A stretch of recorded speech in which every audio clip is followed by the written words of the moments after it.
Hello everyone, my name is Saurabh Pant and I teach chemistry in Sri Chaitanya Goshala campus.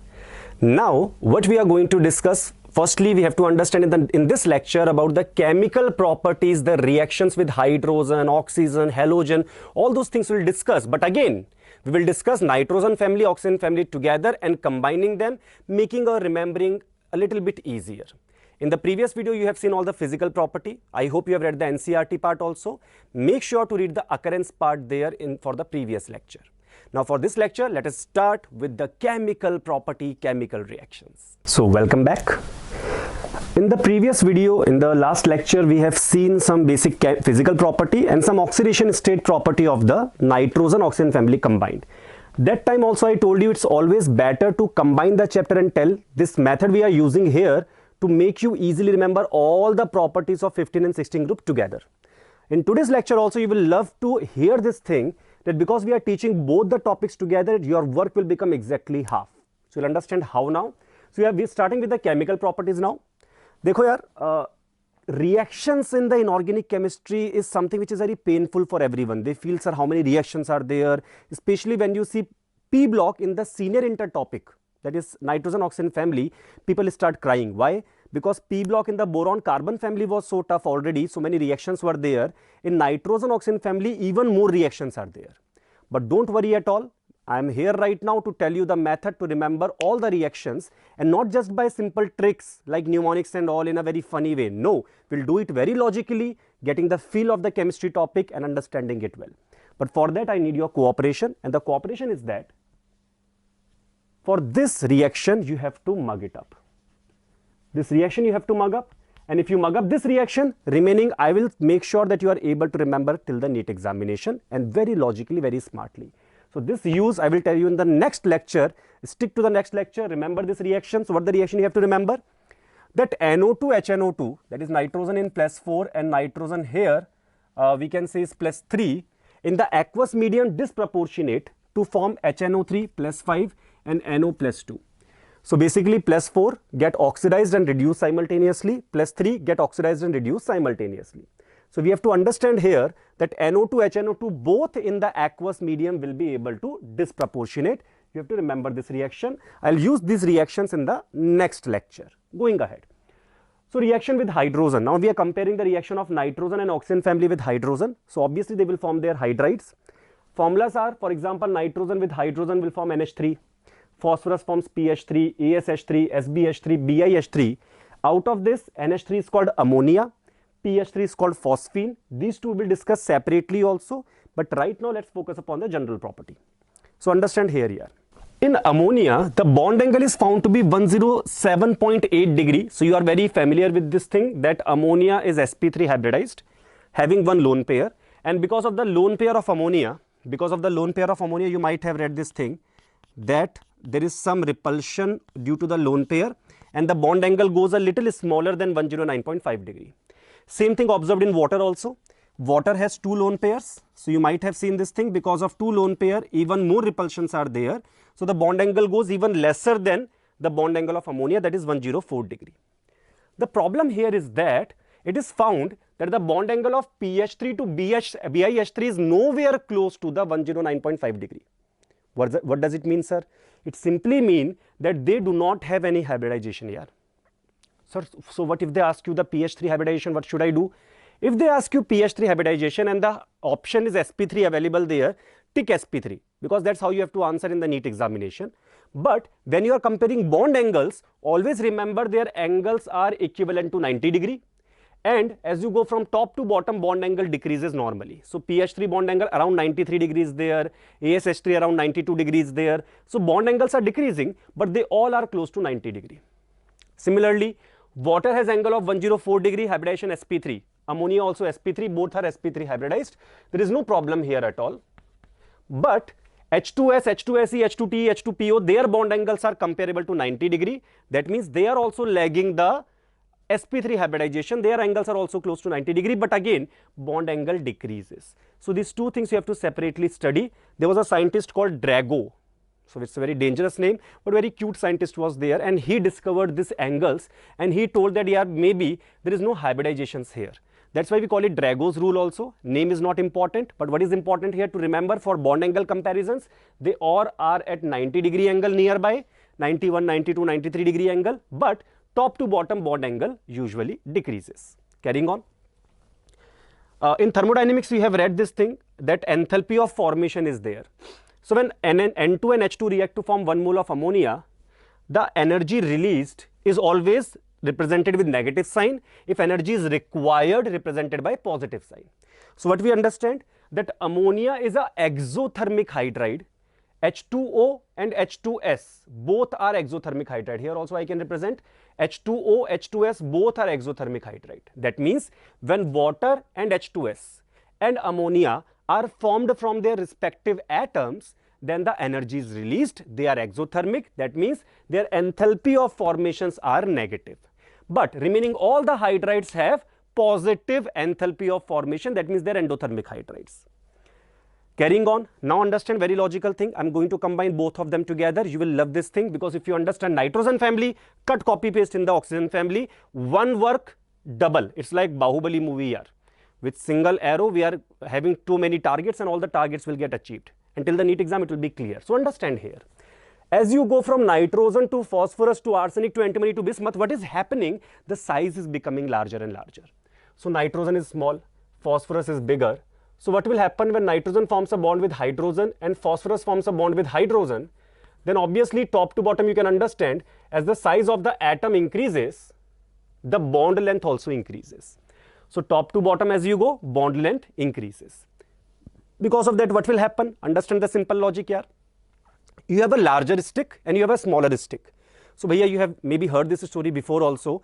Larger stick will always be easier to break. You can try at your home also, take a larger stick, break into two parts, then try to make the smaller one that is smaller and smaller and smaller. You will understand as the size will decrease, it becomes tougher and tougher to break.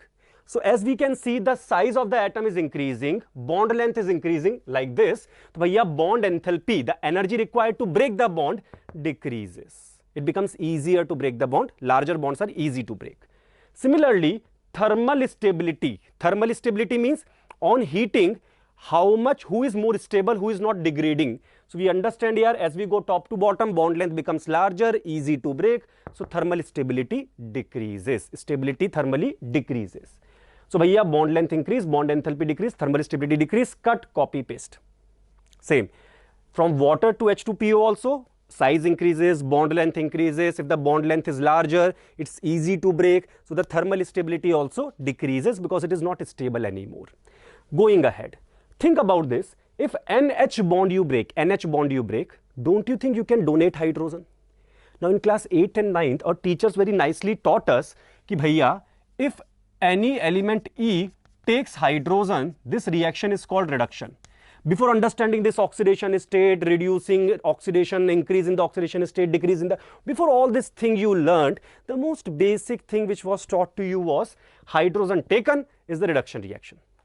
So think about it. If I'm NH3, I'm breaking the hydrogen and giving it to someone, then I'm acting like a reducing agent because I'm giving the hydrogen, he will take hydrogen, he will get reduced, I'm the reducing agent.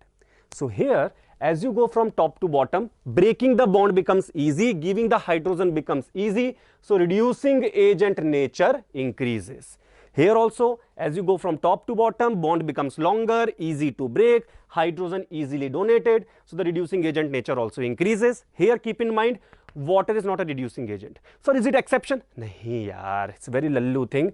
When you go from water to H2PO, reducing agent nature is increases. So who is the least interested person to act like a reducing agent? Obviously water. So water does not even act like a reducing agent under normal circumstances. Going ahead, what about the next thing? Let's talk about basicity.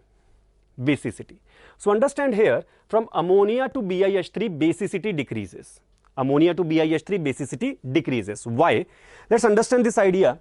That bhaiya, basicity, when we talk about basicity, what does it mean? So देखो यार, basicity for us in simple organic chemistry term is the lone pair donation. Let's say we have an element E who is acting like a lone pair donor. So the person who is a lone pair donor, Lewis uncle told us that person who is a lone pair donor is called as base. Lewis base we can say. So bhaiya, we have to check basicity here, and I'm saying it is decreasing. Why? Think about it.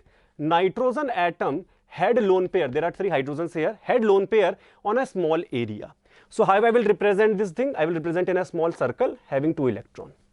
Let's talk about arsenic, antimony. They are sufficiently big in size and having 2 electrons only. For example, ASH3 also have 2 electrons, also have a lone pair, but on a larger area. So now you tell me, if I have to go and take this lone pair, so obviously it is easier for me to take this lone pair rather than this lone pair. Why? Because this lone pair will be lost somewhere in such a big area. In very technical terms, the lone pair will get dispersed. Think about it. I have to catch a thief. So in a small room 2 thieves are hiding. It is easier to catch, or in the whole big, let's say Vijayawada, or let's say Goshala, the whole big Goshala campus, there are 2 thieves hiding, in which case it will be easier for them to catch. So obviously in the small room, we know where they are localized, we'll go there, take the thief away. So bhaiya, lone pair donation is easier when it is on the smaller size. So nitrogen being smaller in size, BiH3, SbH3 being larger in size, the basicity decreases. Why? Because the size of the central atom increases. As the size is more, dispersion of the lone pair is more, so donation becomes lesser. Same thing, same logic you can apply here also. Because water is smaller atom, lone pair is more localized, easily can be donated. In the case of H2TE, for example, the lone pair is in a larger area, tougher to locate, tougher to donate. Now, one more thing we are comparing here, acidic character. Sir, you are not comparing acidic character there because NH3, PH3, SbH3, BiH3, they prefer to act like a base rather than acid. But this bhai sahab, they can act like acid also. So how to compare the acidic character? Simple here. As you go from top to bottom, bond length increases, easy to break the bond. So if you are breaking hydrogen, if you are breaking like this, BiH bond or SbH bond is getting broken. Here also H2TE, H2PO bond is getting broken. Think about it. It is easier to break the bond here. So easy to donate the H plus also. So bhaiya, acidic character is also more. Because if you donate H minus, reducing agent. If you donate H plus, it is acidic nature. So bhaiya, both nature increases. Why? Because top to bottom bond length increase, easy to break the bond. So H plus will also go easily, H minus will also go easily. This was about the basic comparisons. Water is not a reducing agent here. Another thing here, water shows extensively high hydrogen bonding. We have read that. As a result, water is a liquid, remaining all of them are gases. So let's go ahead. Now, we know if the size is more, force of attraction is more, hence boiling point, melting point should be more. I discussed this in the previous videos also. So if the size is more, attraction is more, boiling point, melting point is more, let's apply this logic. So what is the expected trend here? So let's understand. The expected trend was top to bottom size increases, boiling point increases. So I'll tell you a small story, listen carefully. There is a moral of the story also. You will love the moral as well and follow it by heart. Because chemistry is a subject which teaches you not only science, but how to live your life also. I'll teach you how. Dekho. What happened? Top to bottom size was increasing, so boiling point was supposed to increase. But there were 2 people, water and HF, who were doing the cheating. They were cheating and they were topping in the examination. So everyone was following this order. The size is more, what will happen, attraction is more, what will happen, boiling point, melting point is more. So what happened in the boiling point case, the water and HF, they were expected to have the minimum value, but because they were cheating, they were starting getting the highest marks in the test of boiling point. That means in boiling point order in the hydrides, HF is the topper, and in the boiling point in the hydride, water is the topper. So we have to understand here, both of them are topper because they are cheating. What kind of cheating they are doing? They are hydrogen bonding, yaar. They show hydrogen bonding. And because of high hydrogen bonding, what happens? They both in this order become the topper. So ammonia, like they had the roommate also, ammonia was the roommate. So NH3 felt bad. He said, nahi yaar, they are cheating and topping the examination. I will also cheat. This kind of situation comes in your life when you sometimes, due to pressure of your parents or teachers, take a wrong decision. So what happens, you will understand by the end of the story. Do not leave the story in the middle, otherwise wrong message you will get. So listen carefully. So ammonia felt ki nahi yaar, I will also cheat, I will get good marks, I will show my parents I can also get good marks. So what happened? HF and water, ammonia went to them. Ammonia told, "Yaar, water and HF, you are my roommates. You in the every exam you cheat. You do the hydrogen bonding. So bhaiya, I will also cheat this time. I will also try to top the boiling point order." They said, "Okay, bro, no problem. Whenever we will cheat. We will tell you also." Fine. So they used to carry chit in the examination. Which chit? Hydrogen bonding. Remaining people were following the van der Waals force of attraction, and water and HF were having hydrogen bonding.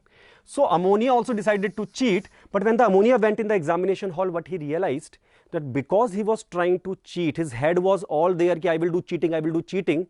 For first 2.5 hours in the exam, he did not write even a single word. He was waiting for last half an hour to see some answer key. So what happened? He started crying. He started feeling bad for it. Actually, finally, he cheated a little bit. But because he was not too much interested in cheating, he was not able to top. He came third. Understood, bhai sahab? So ammonia boiling point is third after BiH3, SbH3. So ammonia came third. And he felt very bad. He thought that, yeah, when I used to read, at least I used to attempt the whole paper for 3 hours properly. I used to feel happy after getting marks, and today I'm coming third and still I'm not happy with my marks. So his heart melted. His heart melted. Let's see the melting point order now here.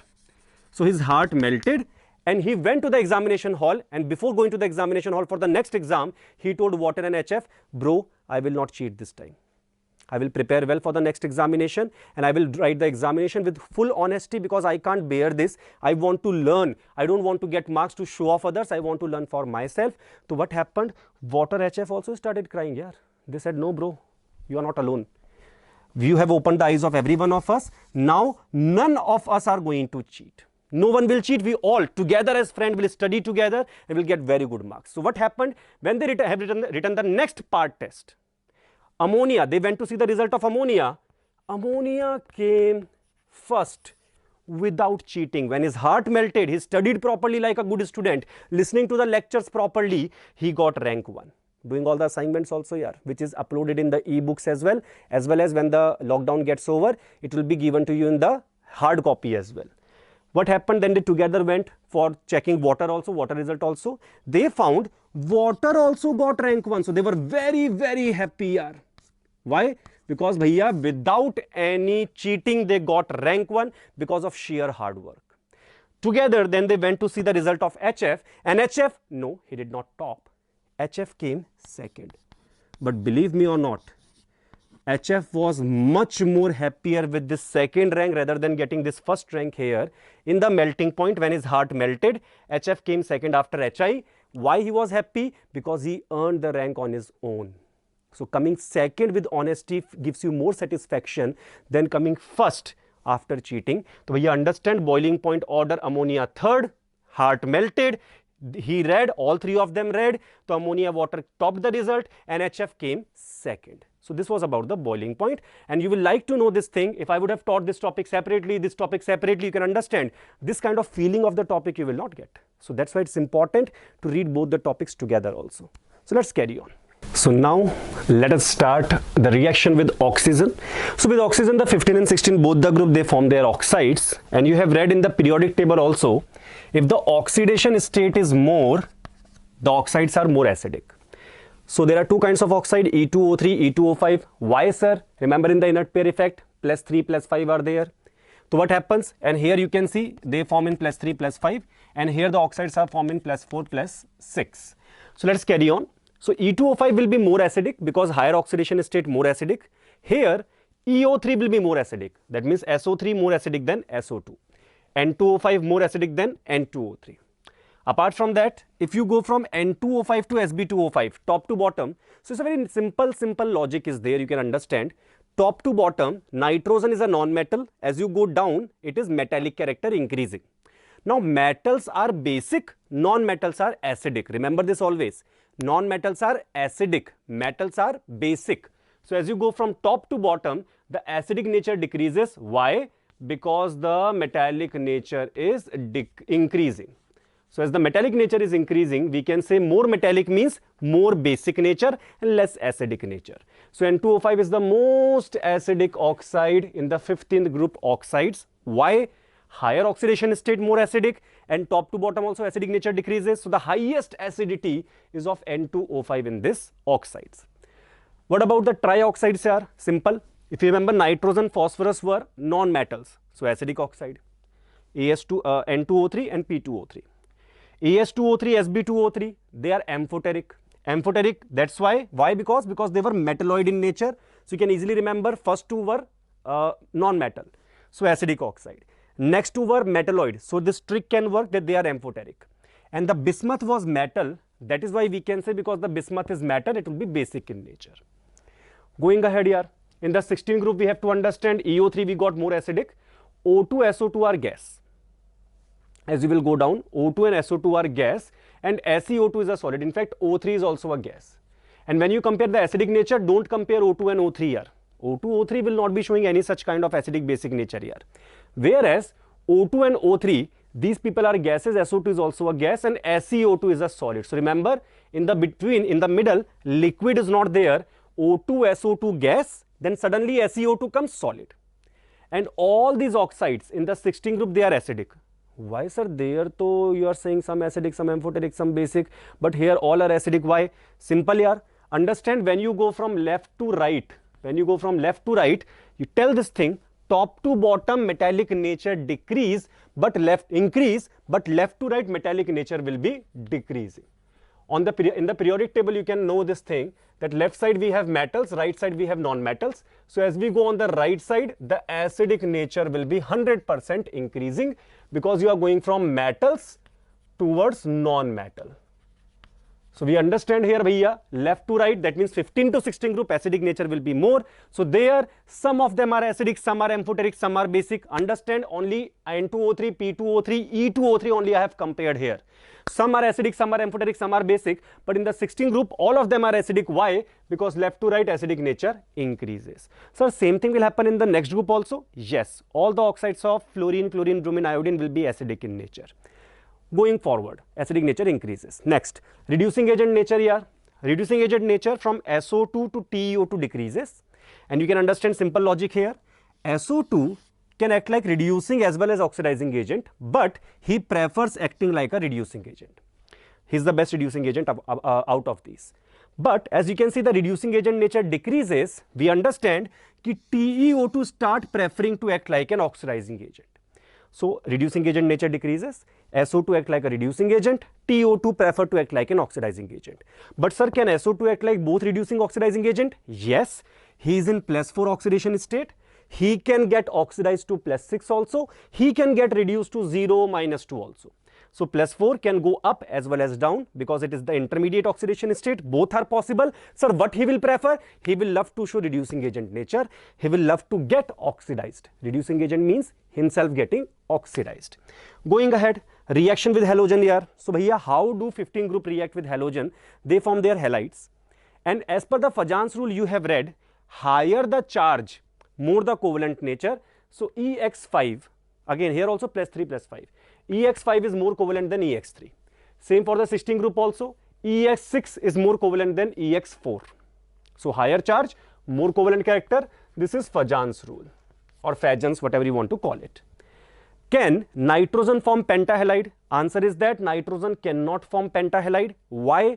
Simple, yaar, I told you in the first lecture itself, at the ending of the first lecture, that nitrogen and oxygen have a maximum valency of 4. So covalency 4 means only 4 bonds they can make. Why? That also I explained that nitrogen and oxygen are second period element and their box diagram if I make, I'll get only 4 orbitals. So only 4 bonds possible because they have no vacant d orbital. They cannot make 5 or more than 5 bonds. So NX5 not possible. In NX3, only NF3 is stable. Why, sir? What is the reason only NF3 is stable? Simple reason, simple logic. You will love to listen it also. Very simple logic it is. So think about it that if you have nitrogen, small cute nitrogen atom and big chlorine atom you arranged around it. So what will happen? This chlorine will start kicking each other, and because of this crowding, because of high crowding, the stability will be decreasing. So what we understand, NF3 is the only stable one. That means small fluorine 3 you can arrange around the nitrogen and no other trihalide of nitrogen is stable. Talking about BiF3 here, BiF3 is the only ionic compound here because bismuth is the only metal, and with the most electronegative atom only it forms the ionic compound. Rest all of them are covalent in nature. So let's talk about the halides now. So the stability of fluorides will be more than chlorides, more than bromides, more than iodide. Sir, what is the reason? Same like this we discussed here. Chloride, bromide, iodides are larger, and when you arrange them around the central atom, steric hindrance is more, so stability decrease in this order. Talking about the hexahalides. So out of hexahalide, we understand arranging 6 halogen atom around central atom is tough. 6 people are arranging, so crowding is more. So only the smallest atom, fluorine, forms hexahalide, that is hexafluoride. Only that is stable, remaining all of them are unstable. Hybridization sp3d2 you can easily find by chemical bonding. All the hexafluorides are gaseous in the state. Example SF6, stable due to the steric hindrance, steric reasons, and all of them are octahedral in the structure. Going ahead, EF4, all the EF4 like SF4 is a gas. SeF4 liquid, you can understand gas, liquid, solid. As the size of the central atom increase, attraction increase, gas, then liquid, then solid, you can remember easily. sp3d hybridization structure seesaw. EX2, understand in NCERT it is written that oxygen does not form dichloride and dibromide. So remember this thing, oxygen does not form dichloride, dibromide. Hybridization sp3, shape just like water, bent angular V shape. Going ahead, monohalide, all the monohalide exist as a dimer like E2X2. Example Se2Cl2. On heating, very important reaction, Se2Cl2 on heating disproportionate to form SeCl4 and Se. So plus 1 disproportionate to plus 4 and 0. What about the reaction with metal? Nothing, they will act like a non-metal. -3 and -2 oxidation state respectively they will show. Very easy, nitrides, bismuthide, their oxide and sulfides you can easily get. This is about the chemical reactions. So let's carry on. So in the previous video, maybe you saw in the first lecture, this structure I have drawn on the board, and you might be wondering that sir is not explaining this structure. But don't worry, I'll be talking about the p-pi-d-pi bonding here. So phosphorus can form a p-pi-d-pi bond. How? This kind of a problem are very common in junior inter also. So let's see what we have to do. So phosphorus is making 1, 2, 3, 4 sigma bonds. So there are 4 sigma bonds and there is no lone pair on the central atom phosphorus. So the steric number comes out to be 4. We call it steric number. What is steric number? Sigma bond plus lone pair. 4 steric number means the hybridization is going to be sp3. So understand, for this phosphorus, sir, how do you know sp3? Simple yaar, sp3. So total sum of number of orbitals are 4. If the steric number was coming 5, I will say sp3d because 3 plus 1, 4 plus 1, 5. If it was coming 3, I will say sp2 because 2 plus 1, 3. Very simple, you have read in the junior inter part, chemical bonding. Now if the hybridization is sp3, what would happen? Think about it. S orbital, px, py, pz, these people are involved in the hybridization. So for the phosphorus atom, s orbital, px, py, pz are involved in the hybridization. So bhaiya, sigma bonds are made by these people. So bhaiya, pi bond has to be made between phosphorus and oxygen. Now you think about it. Phosphorus is having sp3 hybridization, any p orbital left for making the pi bond, because px, py, pz, when we make the box diagram, we understand there are just 3 p orbital in one of a shell. So we can understand there are 3 p orbitals, all 3 are getting involved in the hybridization, no p orbital left. Now what to do? This poor fellow phosphorus will have to open his d orbital for the pi bond formation. Understood bhaiya, why d? Because p orbital already over. Next, what about oxygen? Oxygen will always offer p pi. Why? Because oxygen has second period element here. His second period element, and second period element do not have a d orbital. So which kind of bonding will come? P pi d pi. Why? Because oxygen gave p pi, phosphorus have to give d pi. Why? Because phosphorus, all the p orbitals are involved in the hybridization. So in this video, you saw about the chemical properties and also the p pi d pi bonding. So I think this part of the video is very clear to us. In the next video, very interesting thing is going to come. We are going to discuss the tricks of writing the inorganic reactions. We are not going to mug up anything, but we are going to logically write the reactions in the inorganic chemistry. Is it possible? Yes. Stay tuned for the next lecture. Thank you so much.